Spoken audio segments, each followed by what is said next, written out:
أن الله هو جسم ذو أبعاض له قدر من الأقدار، يعني رب الشيعة قد كم شبر باعوا قيسوه، ولكن لا يشبه شيئا من المخلوقات ولا تشبهه. ونقل عنه أن قال هو 7 أشفار، يعني العوتية مالتي أكبر من ربكم، استغفر الله العظيم. وهشام بن سالم شو يقول إنه تعالى أعلاه مجوف إيابه وأسفله مصمت، وبعدين بعد قلبي ونور ساطع يتلالى. أدري أحمل والدك أنت جايب لي بوري لقطية مال حليب نيدو، أعلاه مجوف وجواه مصمت. ارحموا عقولنا. الله أكبر يا أهل السنة، دين مبني على التدليس. انتهينا.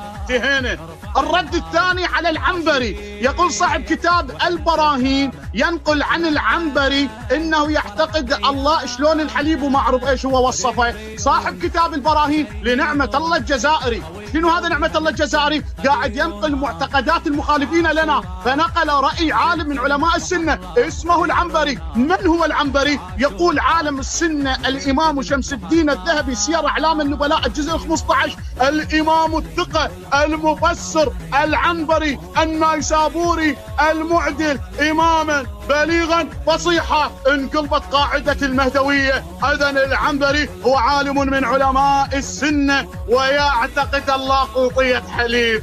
يلا يا تاريخ سجل وادعس باسم صاحب العصر والزمان.